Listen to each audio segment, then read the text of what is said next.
Bonjour à tous et bienvenue sur le chaîne.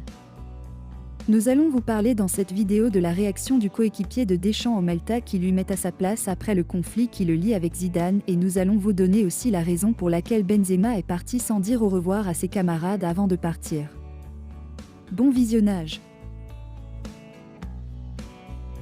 Mais avant de commencer, n'oubliez pas de vous abonner et de cliquer sur la cloche de notification pour ne pas manquer nos prochaines vidéos.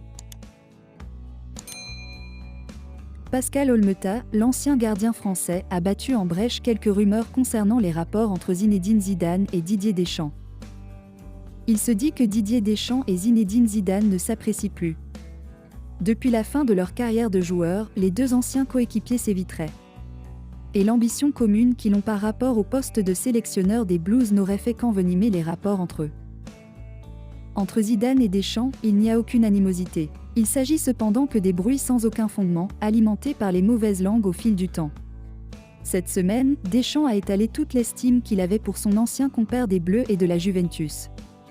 Et on serait tenté de le croire, surtout que Pascal Olmeta, un ami commun, vient de corroborer ces dires.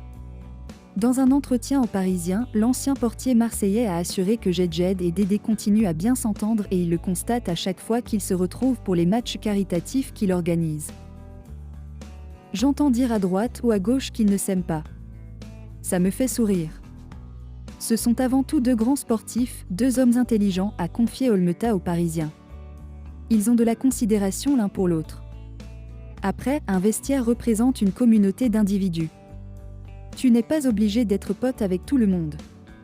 C'est comme ça. Mais l'absence de proximité affichée ne doit pas favoriser des raccourcis sur la prétendue inimitié entre un tel et un tel. Ça vaut aussi pour Zizou et Didier. Il n'y a jamais eu de coup de tordu entre ces deux grands champions.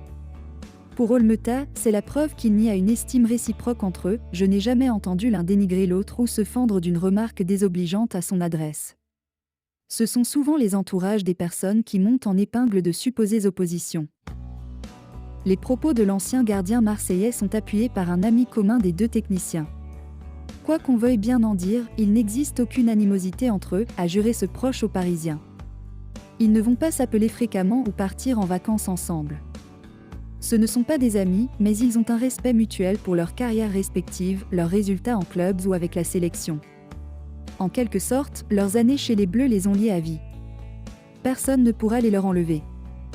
Et si l'un a, un jour, pour une raison ou une autre, besoin de l'autre, il pourra compter sur lui. J'en demeure convaincu. Ce jour, la presse francilienne a fait de nouvelles révélations dans le conflit Deschamps-Benzema à l'équipe de France depuis la Coupe du Monde. L'attaquant du Real Madrid a cette fois-ci pris très cher devant l'entourage des Bleus. Le quotidien RMC Sport fait des révélations dans le conflit qui oppose Deschamps et Benzema. D'après le média, l'équipe de France a affirmé que c'était le choix du joueur de vouloir partir très vite pour le Real alors qu'il avait la possibilité de rester. Après sa décision, il voulait aussi saluer les joueurs avant de partir, mais il était encore très tôt pour réveiller les joueurs, 5 heures du matin. C'est pour cette raison qu'il n'a pas eu une aide d'honneur à son départ.